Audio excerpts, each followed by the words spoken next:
Good evening, everyone, and welcome again to another episode of Couples Talk. Tonight, of course, I'm always joined with my wonderful husband, Joshua, and we have a great topic for you again this evening. So, we're going to be talking about how to balance work and family life. And many persons might be saying, is there actually a balance? No, I don't know.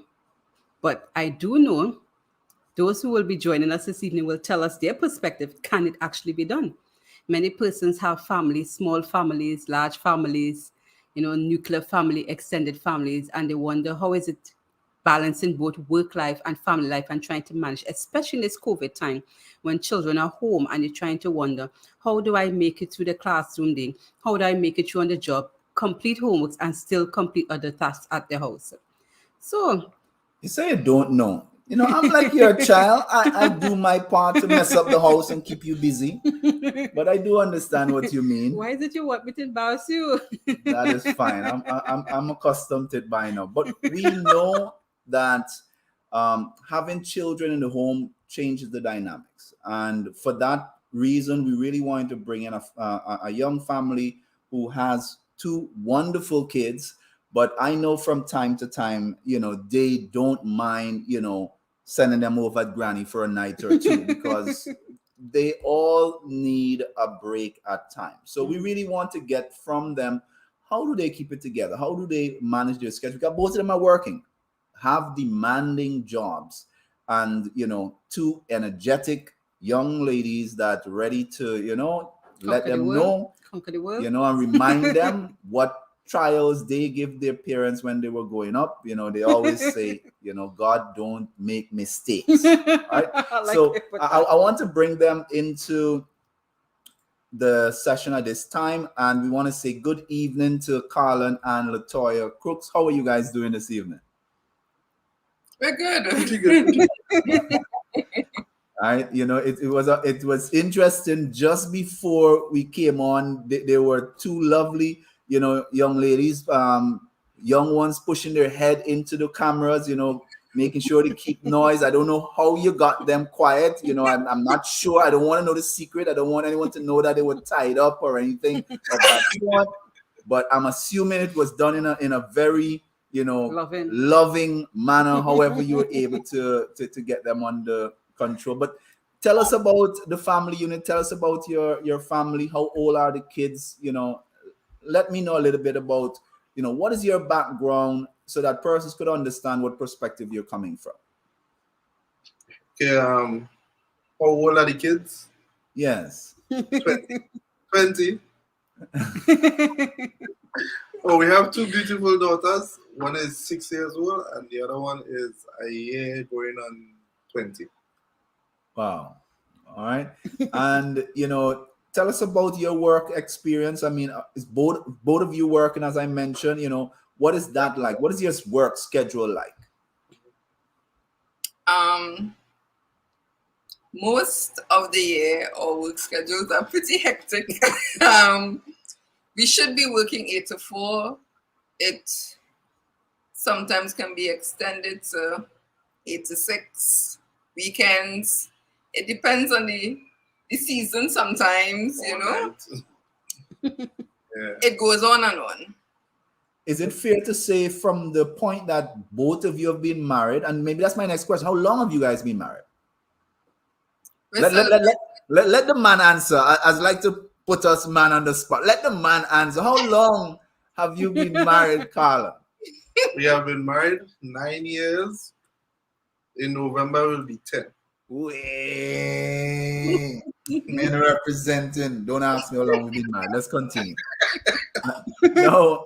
So you have you been working together since you've been married?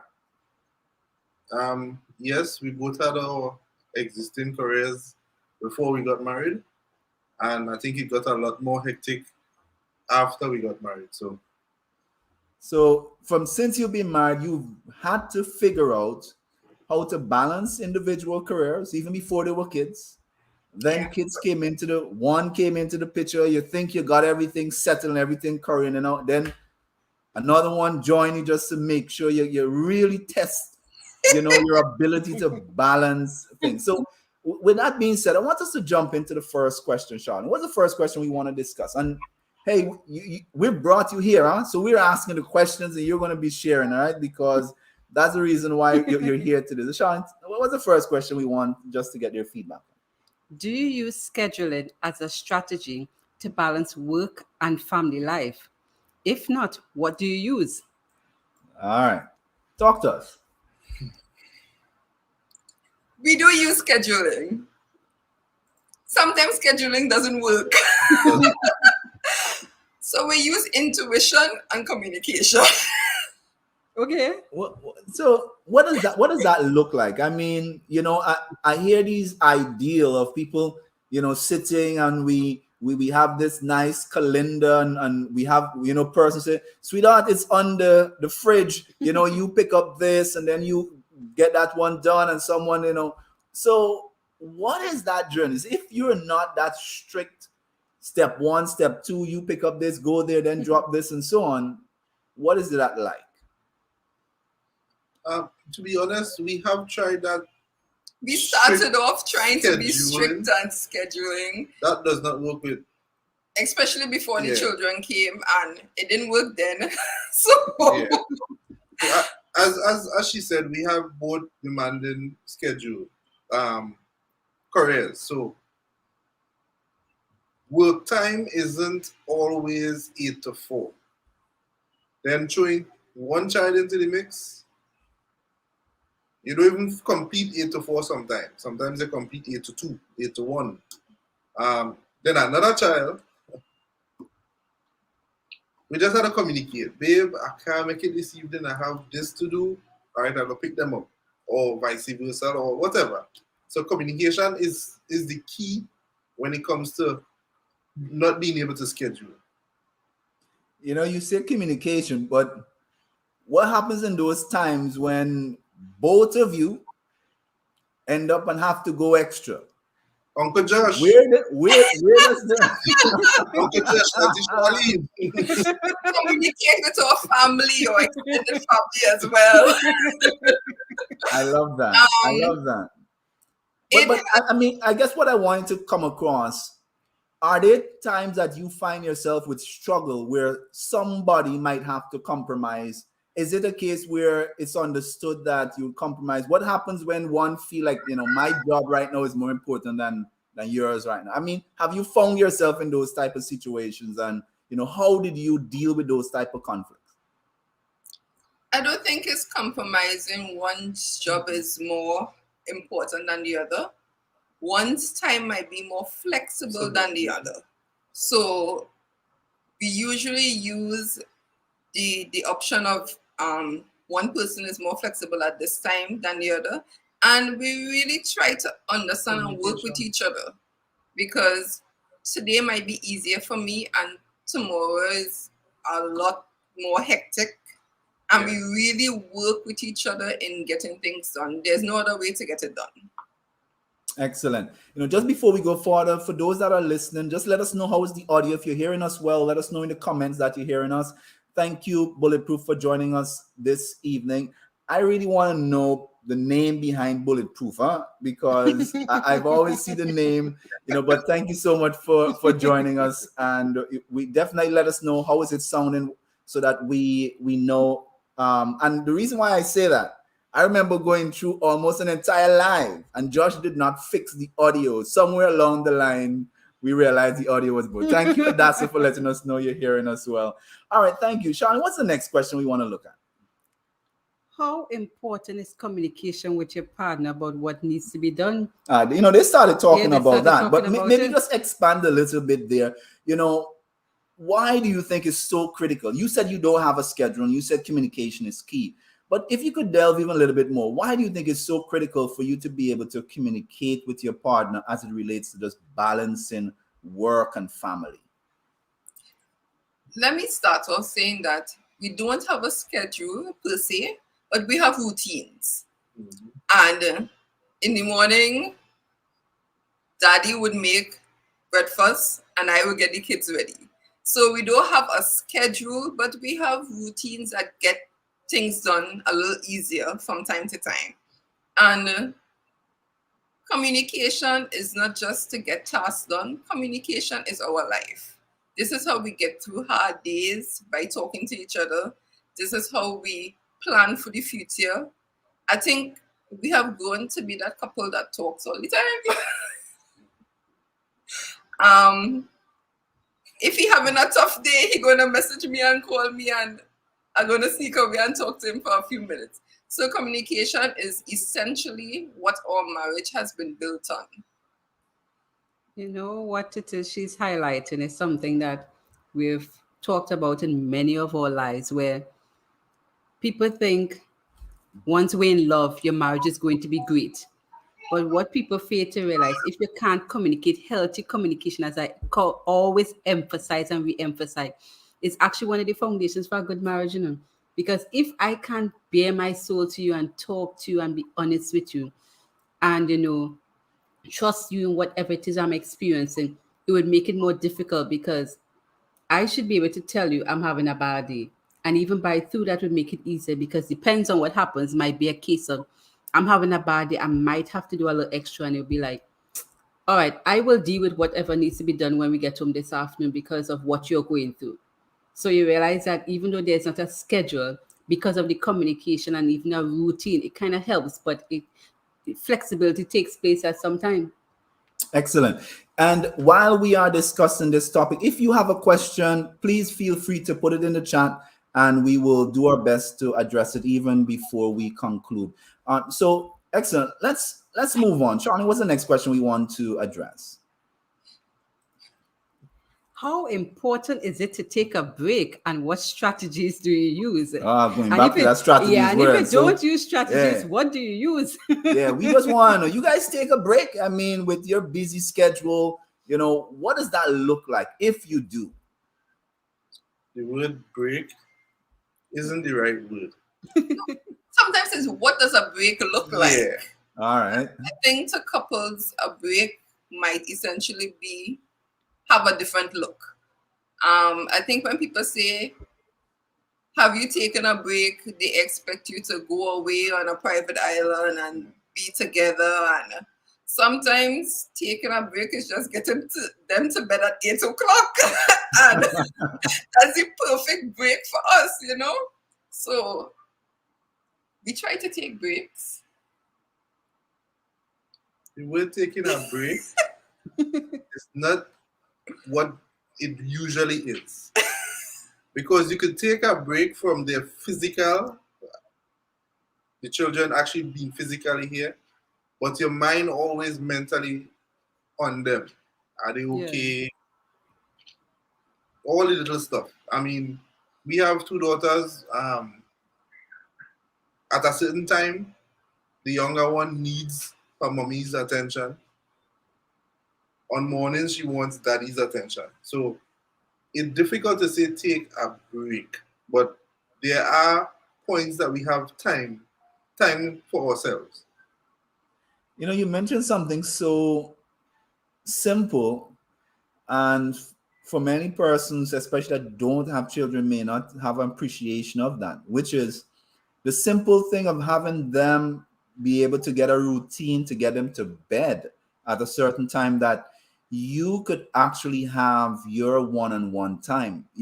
For so long, people think, well, you have kids, so I guess there's no more intimacy. It's just all about the kids. You do nothing else. And it's so critical to be able to create that experience. And as you talk about that, how do you deal with having the kids create a certain routine to allow you to do that? I mean, some people just, whenever they're tired, they go to bed, or you feed them sugar all day, and then you're wondering why they're running around the house all night. I mean, how do you, create a routine to even carve out those little sessions that you could have to yourself?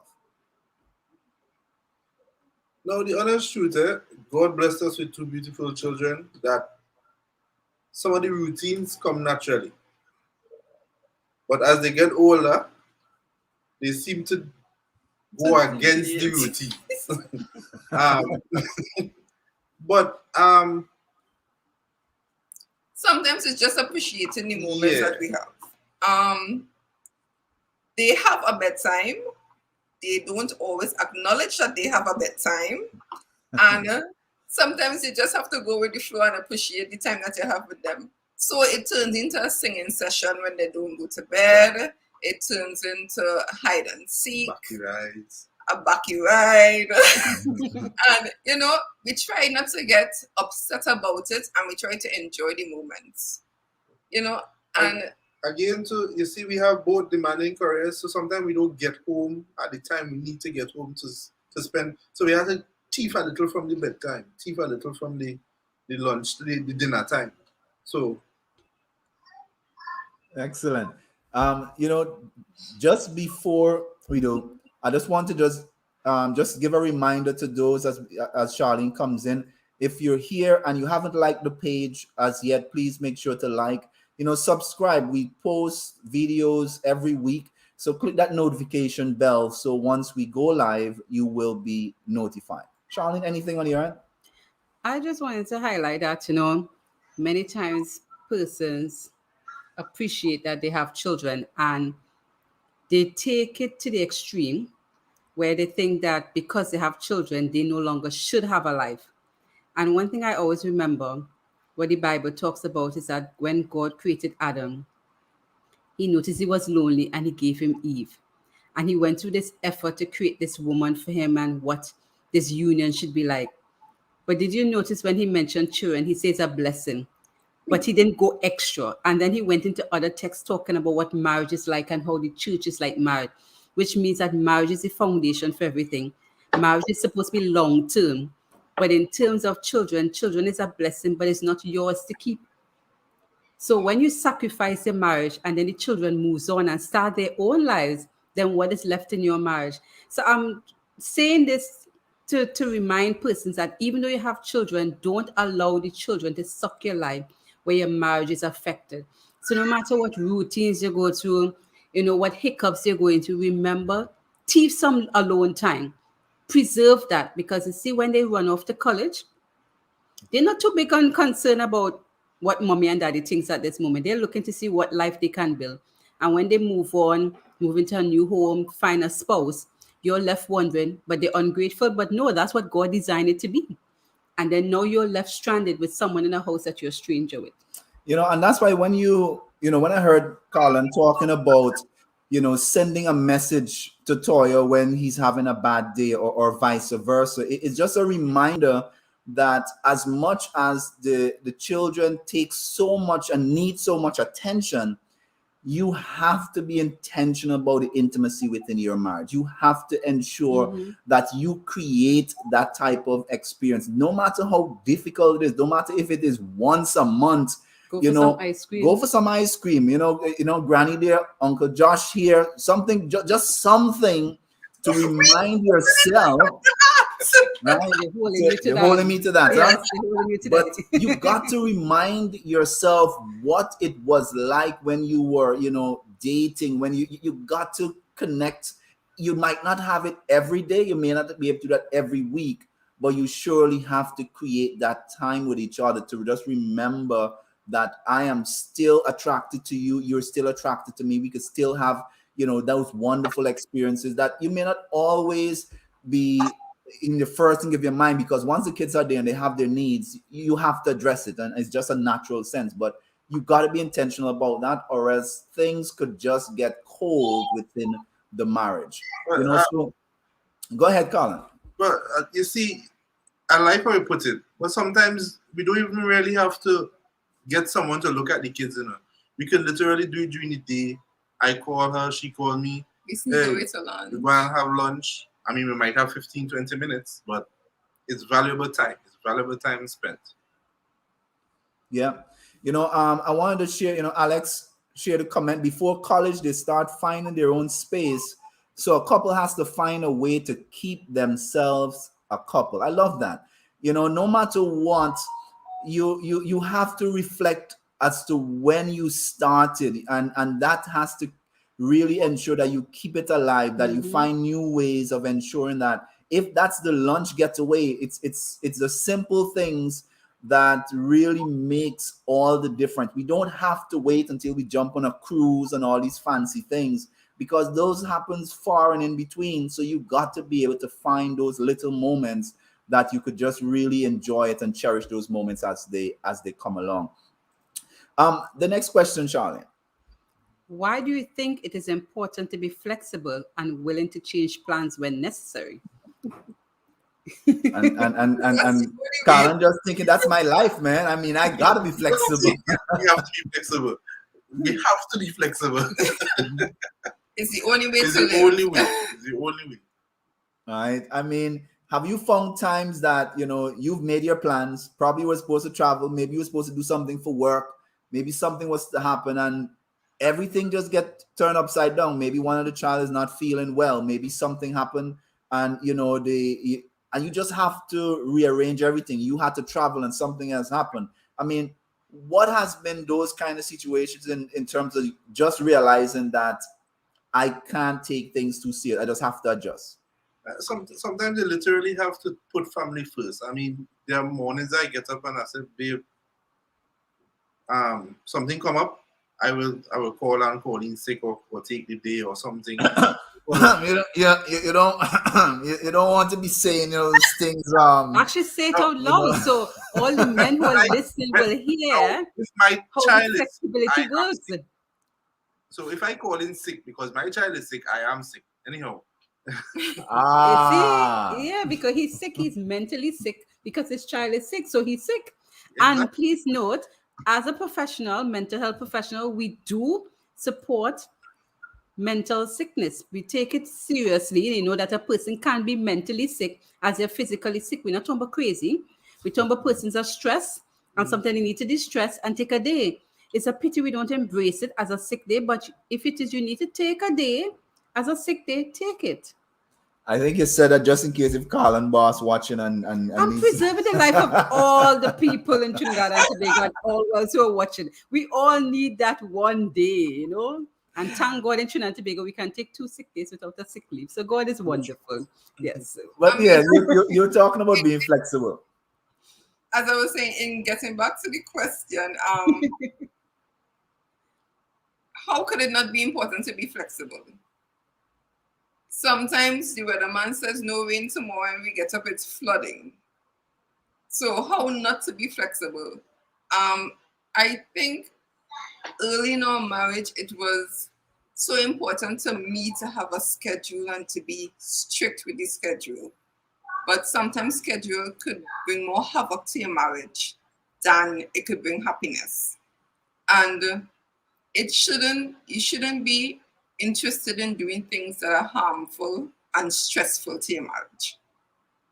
And Carlon is so cool and easygoing. It's better to be flexible than to be strict, because you're going to stress out somebody who's cool and easygoing. And that's just causing breakdown.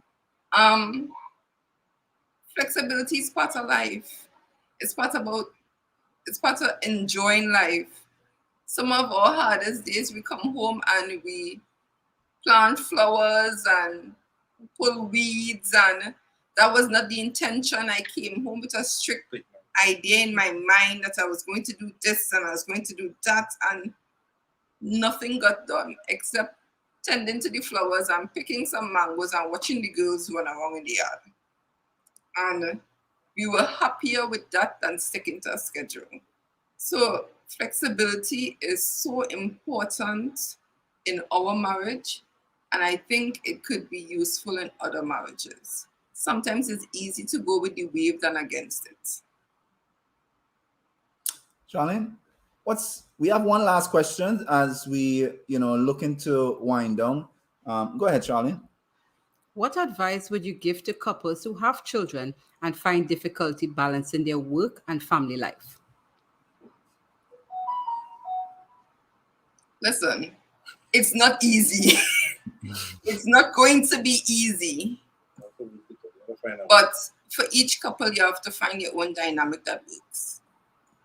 And I would not advise bedtime schedule, sorry. Bedtime alarm. I wouldn't advise anybody to follow anybody else's routine.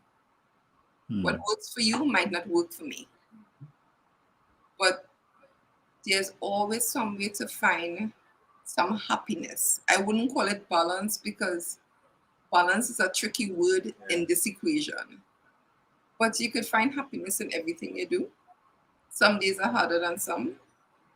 But at the end of the day, we usually find ourselves laughing about how unplanned the day turned out while we're picking up the toys before we go to bed or taking up the bowls and washing the dishes, whatever it is. Sometimes it's all about just enjoying each other and that peace between each other does find some sort of balance. Excellent. Carlon, what about you?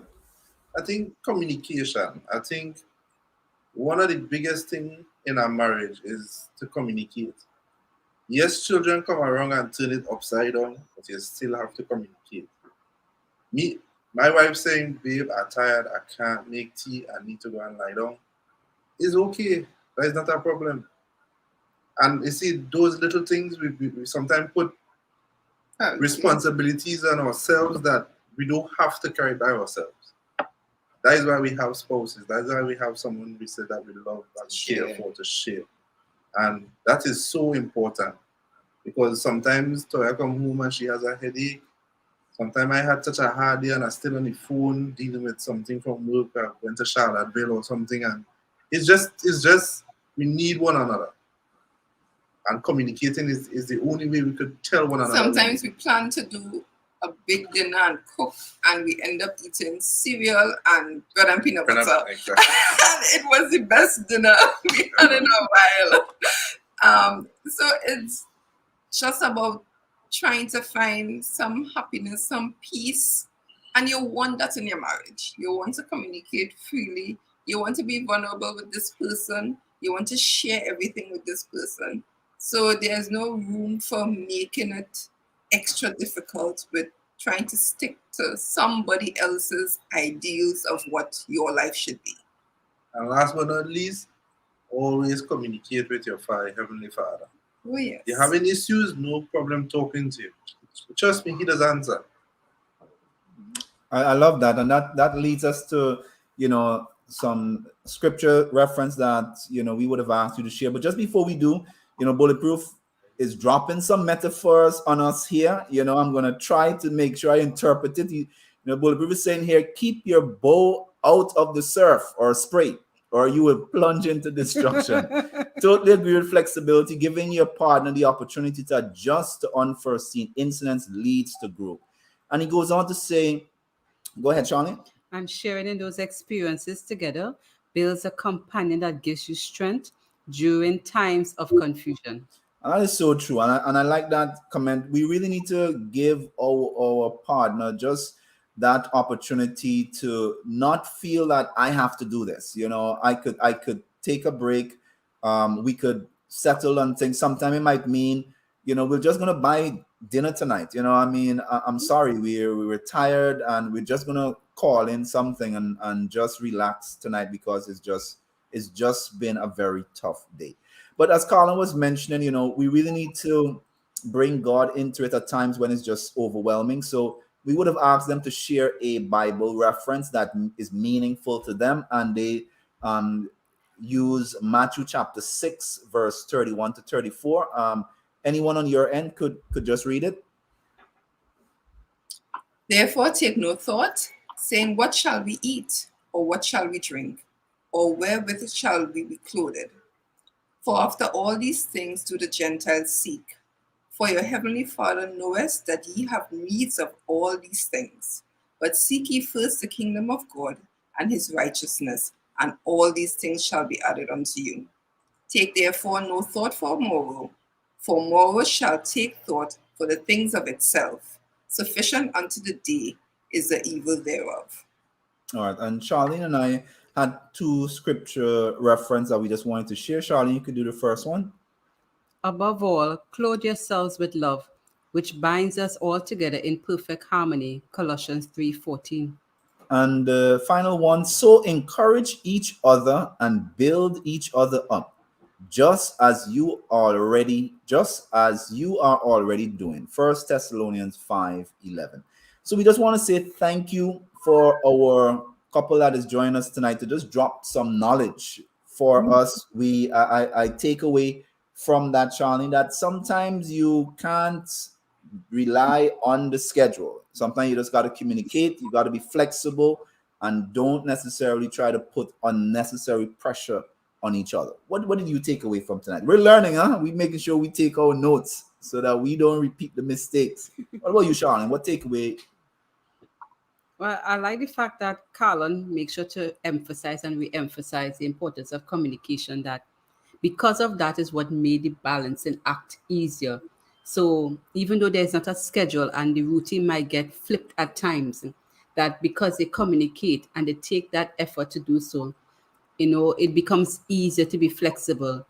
And one thing I also want to add it for those persons looking on who may not have children, please know that we're not discriminating, that you too could have hectic lives like we Of do. course. And you might have to be flexible in terms of your schedule balancing home life and work. So just know that even the same fundamentals can apply in terms of healthy communication, talking, letting your partner know how you're feeling, knowing very well that you can make adjustments as well in your life. Yeah, definitely. And I mean, and it works with us because there are times that I end up on work late, and I think, well, I'm a big man. I don't have to call my wife until I coming home late. But I come on and get licks because I should have really called and say, hey, I'm running late. So the communication works just as if there's kids or not. You need to talk to each other. You need to show each other that respect. If you know you're going to be running late, your spouse is expecting you home at a certain time. It's nothing to do with if I'm too big to do that. Just send your spouse a message, something to say, hey, I'm running late from work. I need to make an adjustment. The same communication applies if But to there's be kids or honest, not. Yeah, um, our communication strategy started long before the children. Um, excellent. and coming from two different backgrounds, it was difficult at first to find that comfortable space.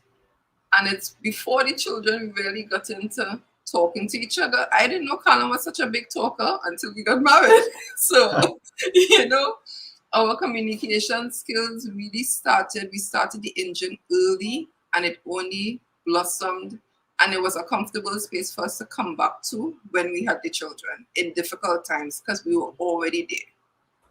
I have a feeling that Miss Hadassah Finley Davis is laughing at the fact that I come home and get licks. But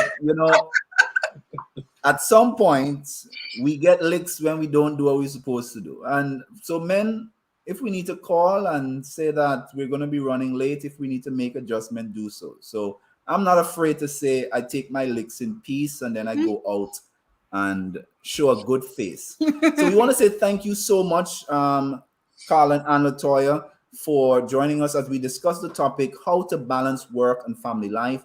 If you haven't already liked and subscribed, please do so now. Please click that notification bell if you're on YouTube. So when we post more videos like this or go live, you will be notified. Share this with someone. If there's someone that might need to get this advice or just to be encouraged, feel free to share it with someone. Remember, we go live on Thursday, 8 p.m. every week. So do enjoy the rest of your evening and be blessed. Anything, Charlene? Oh, I just want to thank our viewers for being here and can't wait to see you guys next week. So bye everyone. All right, take care. Bye.